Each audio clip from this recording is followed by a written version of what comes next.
من كان يرجو لقاء الله فإن أجل الله لآت وهو السميع العليم. Bismillahirrahmanirrahim. Alhamdulillahi rabbil alamin. Wassalatu wassalamu ala al-mab'uts rahmatan lil alamin. Nabiyina Muhammad wa ala alihi wa sahbihi wa man tabi'ahum bi ihsanin ila yaumiddin, amma ba'd. Kaum muslimin dan muslimat, para pendengar dimanapun Anda berada, Assalamualaikum warahmatullahi wabarakatuh. Alhamdulillah, kita bersyukur kepada Allah Subhanahu wa taala di hari ini, hari pertama dari bulan Ramadan, kita diberi kemudahan untuk menjalankan ibadah puasa. Semoga Allah Subhanahu wa taala memudahkan kita semua untuk menunaikan segala kewajiban di bulan ini dan meraih pahala di berbagai keutamaan dan kebaikan yang Allah Subhanahu wa taala bukakan untuk kita semua. Semoga bulan ini dijadikan sebagai bulan yang penuh dengan berkah, penuh dengan kebaikan, menjadi obat untuk hati-hati kita yang dengannya menyehatkan badan-badan kita, menjadi sebab datangnya ridha Allah Subhanahu wa taala dan menolak segala kejelekan dan keburukan dari kita semua. Innahu waliyyu dzalika wal qadiru alaih. Di pertemuan perdana ini, di hari pertama di bulan Ramadan ini, ada baiknya kita mengkaji ayat ke-183 dari surah Al-Baqarah yang merupakan dasar di dalam syariat dan tuntunan puasa.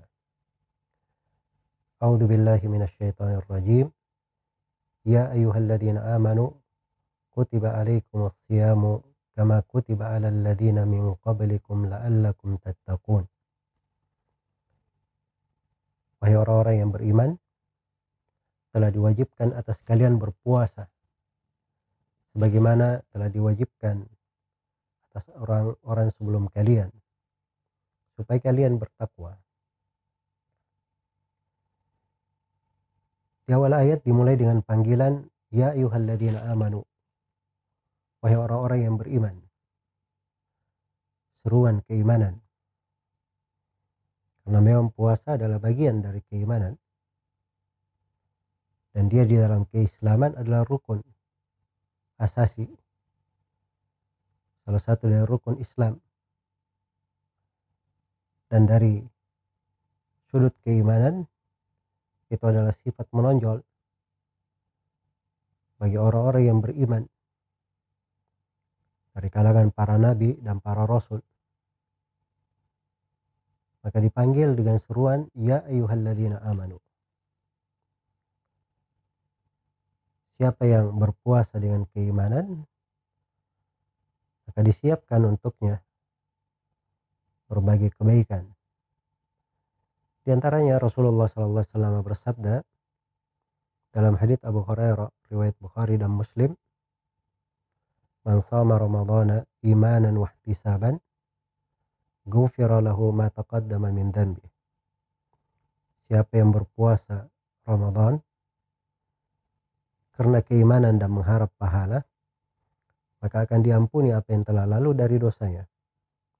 Di riwayat lain, "Man qama Ramadhana imanan wa ihtisaban, ghufira lahu ma taqaddama min dhanbi."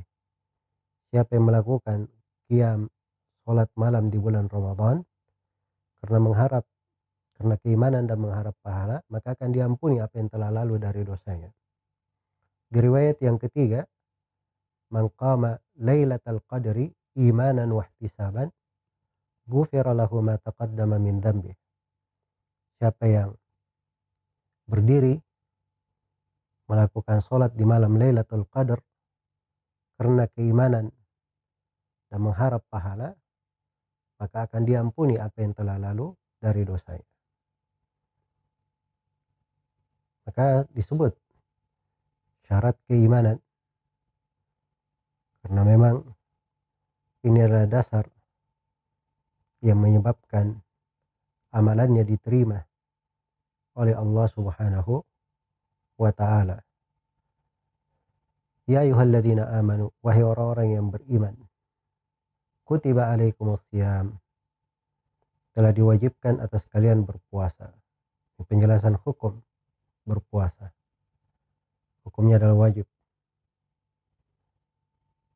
Dan kewajiban berpuasa ini tegas di dalam ayat, dibahasakan dengan kutiba. Asalnya kata maktub, yang ditulis itu, tertulis. Ya, dia tetap, karena sesuatu yang tertulis itu sudah tersimpan dengan pasti. Sudah tersimpan dengan pasti. Makanya dia adalah kewajiban yang tetap. Dan kewajiban berpuasa itu datang di dalam ayat Al-Quran, di ayat ini, dan datang di dalam hadits-hadits Rasulullah SAW secara mutawatir, dan juga datang di dalam kesepakatan ulama. Tidak ada silang pendapat tentang kewajiban puasa. Dari hadits Rasulullah diriwayatkan oleh Al-Bukhari dan Muslim dari Ibnu Umar radhiyallahu anhuma, dan datang dari sahabat yang lain. Rasulullah SAW bersabda, "Bunyal Islamu ala khams." Islam itu dibangun di atas 5 pondasi. Dan salah satunya adalah saum Ramadan, berpuasa di bulan Ramadan. Dan di dalam hadits Talha bin Ubaidillah, riwayat Bukhari dan Muslim, tentang kisah Arabi yang bertanya kepada Rasulullah SAW. Maka ketika Nabi terangkan kewajiban-kewajiban di dalam Islam, maka beliau jelaskan wasiyamu syahri Ramadan, dan berpuasa di bulan Ramadan. Maka si Arabi bertanya, hal alayya gairuha, apakah saya ada kewajiban selain daripada itu? Kata beliau, la il an tatawwa, tidak ada kecuali pada kadar yang engkau melakukan tambahan, puasa yang bersifat tambahan. Iya, kalau bahasa umumnya orang bilang puasa sunnah, tapi itu agak sempit ya, sebab kata tatawwu itu walaupun cenderung kepada sunnah, tapi kadang dia tambahan yang bermakna wajib, seperti puasa nadar kalau dia mewajibkan atas dirinya. Iya, baik. Sama dengan sholat, asalnya sholat tatawwu, sholat sunnah, tapi kadang dia bermakna wajib, seperti sholat Idul Fitri, Idul Adha, sholat gerhana menurut pendapat sebagian ulama, yang semisal dengannya. Jadi maksudnya bahwa puasa Ramadan itu adalah kewajiban berdasarkan nas dari hadits ini. Adapun kesepakatan ulama dinukil oleh banyak ulama dan tidak ada silang pendapat tentang hal itu, dan ini adalah hal yang dimaklumi secara aksioma di dalam agama akan kewajiban berpuasa. Ketika diterangkan hukum wajib, kadang hal tersebut membuat seseorang itu menjadi berat. Jiwanya merasa terbebani dengan hal tersebut. Allah Subhanahu wa ta'ala dengan kelembutannya untuk umat Islam ini menerangkan di dalam ayat ini 2 hiburan yang membuat mereka ringan. Dan di ayat setelahnya diterangkan hiburan yang ketiga yang membuat mereka ringan di dalam menjalankan puasa. Yang pertama dikatakan kama kutiba alal ladina min qablikum, sebagaimana telah diwajibkan atas orang-orang sebelum kalian. Ya, biasanya kalau seorang itu di dalam sebuah pekerjaan sudah ada orang lain juga yang melakukan hal yang sama, akan menjadi ringan. Seperti misalnya seorang anak di sekolah, dia dihukum untuk suatu pelanggaran. Ternyata yang dihukum bukan cuma dia, ada yang lain juga. Nah, maka ini menyebabkan dia lebih ringan akan hal tersebut. Beda kalau dia sendiri. Iya. Sama dengan kewajiban. Jadi umat ini ketika dia tahu bahwa ini kewajiban puasa, ternyata bukan di umat Islam ini saja, sudah ada di umat-umat sebelumnya, maka itu akan meringankan jiwa. Kemudian hiburan yang kedua diterangkan bahwa di dalam puasa ini banyak keutamaannya. Salah satunya la'allakum tattaqun, supaya kalian bertakwa. Nah, hiburan yang ketiga di ayat setelahnya, ayyaman ma'dudat. Itu adalah hari-hari yang terhitung, terbilang. Ya, ma'dudat itu kata jamak dalam bahasa Arab dipakai untuk jamak yang bersifat sedikit. Maksudnya dia hari-hari sedikit. Ya, karena memang Ramadan ya seperti yang sudah kita alami, hari ini kita menyambutnya, tidak lama, tidak terasa, tiba-tiba kita sudah meninggalkannya, sudah menyelesaikannya. Maka dia adalah hari-hari yang terasa sedikit. Dan kalau dibandingkan dengan hari-hari kehidupan, dia jumlahnya sedikit. Ya, maka ini 3 hiburan yang membuat umat ini diberi oleh Allah Subhanahu wa taala kemudahan di dalam menjalankan puasa. Kutiba alaikumus syiyam, telah diwajibkan atas kalian berpuasa. Puasa itu secara bahasa artinya adalah al-imsak, menahan. Iya. Dan secara istilah puasa itu artinya adalah penahanan, dia menahan disertai dengan niat. Menahan dari hal-hal tertentu. Tidak boleh didekati. Seperti makan, minum, hubungan suami istri. Pada waktu yang sudah ditentukan. Ya, dengan ketentuan yang sudah ditentukan. Ada waktunya. Dari terbitnya fajar subuh hingga terbenamnya matahari. Dan dilakukan oleh orang-orang tertentu. Nah, orang yang berpuasa itu diwajibkan berpuasa apabila terpenuhi beberapa syarat. Syarat yang pertama dia seorang muslim. Syarat yang kedua dia balik. Adapun kalau masih kecil tidak wajib puasa. Hanya anak kecil sudah dilatih untuk berpuasa. Dilatih untuk berpuasa. Kemudian syarat yang ketiga dia harus akil. Orang yang waras. Adapun yang tidak waras, hilang kesadaran, makanya tidak ada kewajiban puasa. Kemudian yang keempat, dia punya kemampuan, bukan seorang yang sakit, bukan orang yang melakukan perjalanan. Kemudian syarat yang kelima, dia tidak ada halangan berupa haid maupun nifas, dan ini terkait untuk perempuan. Jadi apabila terpenuhi hal ini, maka diwajibkan atasnya untuk berpuasa. Kutiba alaikumus syiyamu kama kutiba alal ladzina min qablikum, sebagaimana telah diwajibkan atas orang-orang sebelum kalian. Ya, kewajiban ini semisal itu belum tentu sama dalam segala sudut. Iya. Jadi kalau jenis puasa itu ada di umat-umat sebelum kita. Hanya saja syariat setiap umat itu berbeda. Nah, itu dalam Al-Quran dikatakan likullin ja'alna minkum syir'atan wa minhaja. Setiap umat kami jadikan ada syariat dan metodenya.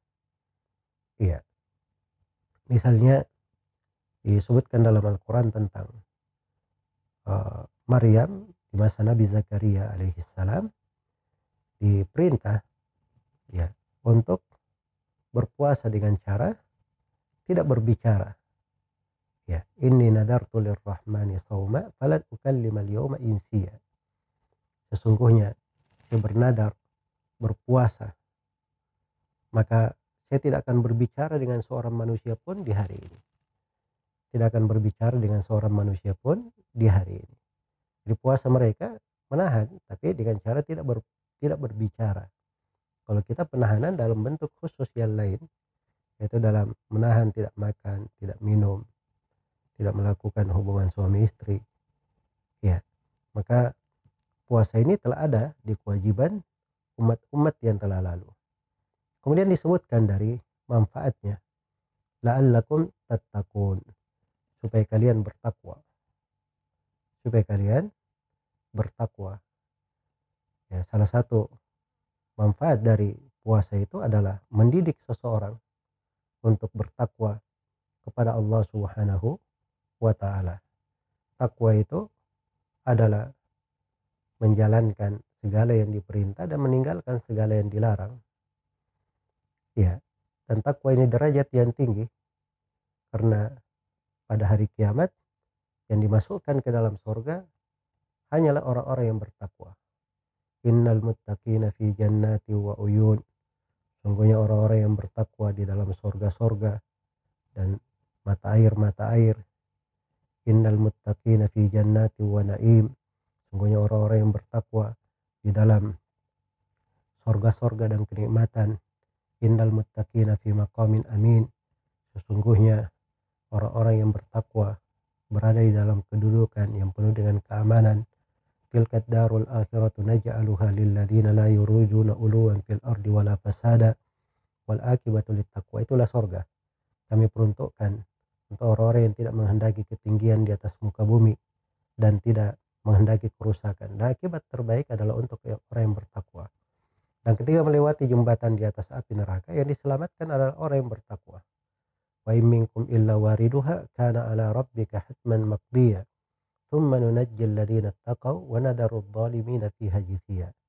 Tidak seorang pun di antara kalian kecuali dia akan mendatangi hambatan, mendatangi neraka jahanam atau jembatan yang dihamparkan di atas neraka jahanam.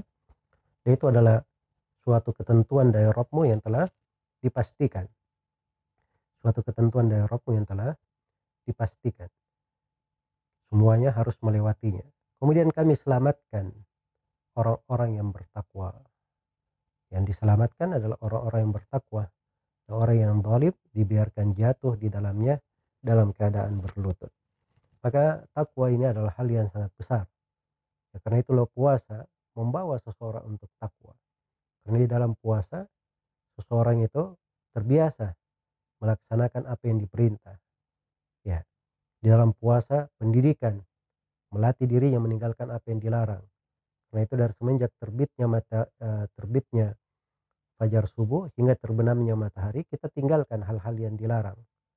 Ya, termasuk hal yang makruh, hal-hal yang diharamkan yang lainnya itu dijaga, dipelihara untuk tidak ditinggalkan, untuk tidak didekati. Ya, dijauhi. Ya, sebagaimana kalau sudah terbiasa menjauhinya di bulan ini, maka itu akan menjadi pengaruh di hari-hari lain di kehidupannya. Sebagaimana orang yang berpuasa itu, ya, pada saat dia berpuasa, aliran-aliran darahnya menjadi sempit, dan itu mempersempit jalan-jalan syaitan di tengah manusia, sehingga membuat hamba ini lebih mudah untuk taat kepada Allah Subhanahu wa ta'ala, dan lebih banyak berpeluang untuk mendekatkan dirinya kepada Allah Subhanahu wa ta'ala. Maka itu sebagian dari manfaat ketakwaan. Semoga Allah Subhanahu wa ta'ala menjadikan kita semua sebagai hamba-hambanya yang mendulang pahala dan kebaikan di bulan ini, termasuk orang-orang yang beruntung dengan bulan Ramadan ini. Dan semoga Allah Subhanahu wa ta'ala memberikan kepada kita semua dengan hadirnya hilal Ramadan, bulan Ramadan ini, kita diberi keamanan dari segala hal yang membahayakan, diberi keberkahan dalam segala makna kehidupan, diberi keteguhan iman, dan kita diberi keselamatan dari segala penyakit, apakah itu bisa membahayakan badan atau yang bisa membahayakan hati. Dan kita diberi dari keislaman yang membuat kita pasti dan selalu berserah diri kepada Allah Subhanahu wa ta'ala. Wallahu ta'ala a'lam.